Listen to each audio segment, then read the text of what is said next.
From WebNovel Pub Pro. Supreme Magus, Web Novel, Chapter 550, Utter Failure Part 2. That was way less than a minute. It doesn't make sense. If Zolgrish wanted to kill me, he could have just tried to tamper with my warp. Lith thought. Good gods, I have been ordered to make the arrays collapse and kill all of the monsters inside, but not like this. Vorg said.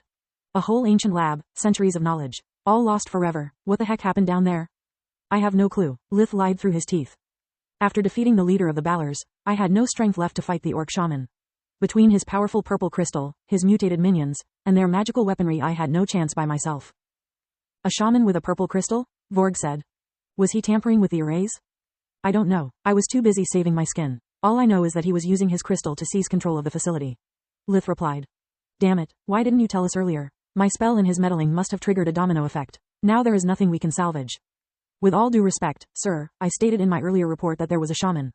I didn't know about the crystal until I saw it with my own eyes, and as you said yourself, my amulet was blocked. Lith didn't like the allegations implied in the Brigadier General's voice. He was right, of course, but that didn't make them any more pleasant. You were really lucky, son. Had I not waited to hear from you before activating my array, you would have died along with the monsters. We can't afford to have a nest so close to the borders. Especially one full of well-armed mutants. Vorg sighed. Lith's doctored version of the story made sense, but the general wasn't going to apologize. The High Command would hold him responsible for the loss of the lab and fry his ass. Being nice was the last thing on his mind. Lith gave him a salute and hung up before calling his handler for a full report. Even though it was already nighttime, Camilla replied immediately. After returning home from work, she didn't change her clothes in case something happened, so she was still wearing her uniform. Her relief hearing Lith was alright didn't last long. After all that time, she was used to hearing him casually talk about risking his life in battle. But when he told her about the lab's collapse, Camilla went pale and almost dropped the communicator. She called him from her civilian amulet the moment Lith was done with his report. Those idiots. When I lost your signal, I asked for reinforcements to check your status, not to have you killed. Thank the gods nothing happened, she said. Don't worry, you just followed procedure. None of what happened is your fault. The worst thing is that I succeeded in protecting Jamble, but recovering the lab was an utter failure. No leave for me this time. Lith sighed. Lith had gained quite some loot from the mission, but he had nothing to offer the Griffin Kingdom. Before revealing the existence of the silver mines, he wanted to check if he was entitled to a share of them or just get a thank you handshake. Even that was a long shot, since the destruction of the underground complex had probably scattered the silver veins everywhere. Recovering some of it from the debris might turn out to be even more difficult than finding a new vein. About that, there's already a new assignment waiting for you tomorrow. Camilla was depressed too. She had hoped they would have some time to spend together since there were many things that she wanted to share with him. At least tell me it's a routine job, Lith said.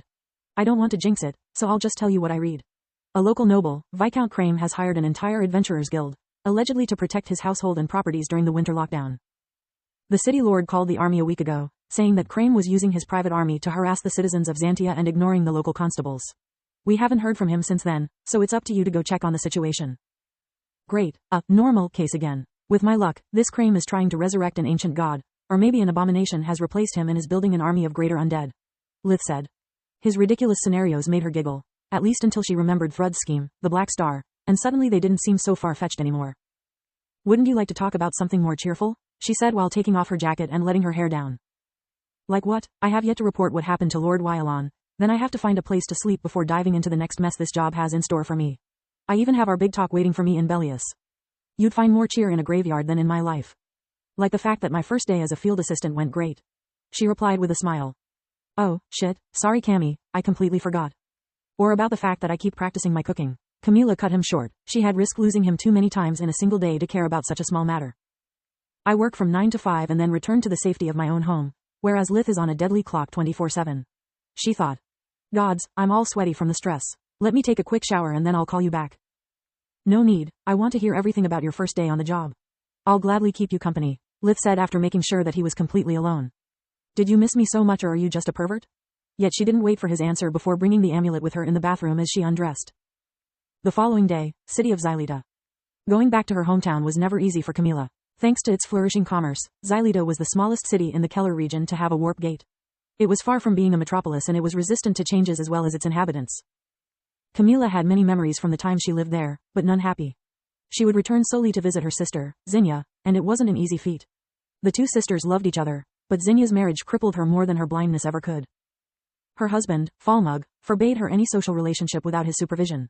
He considered Zinnia a clumsy, useless thing. Her helplessness was cute in the bedchamber or as long as she sat still, like the pretty flower she was. Falmug couldn't bear the thought of his wife bringing him shame with her disability, or even worse, pity. His business rivals had spread many rumors about why he had chosen a blind woman for wife, and each one was rude at best. Ever since Camila had disowned her family, he had forbidden her from setting foot in his home. The two sisters could only meet during Zinya's birthday. On every other day, Camila needed to bribe the house staff or wait for a letter from her sister to casually mention an event she would attend so that they could casually meet. This time, however, things were different.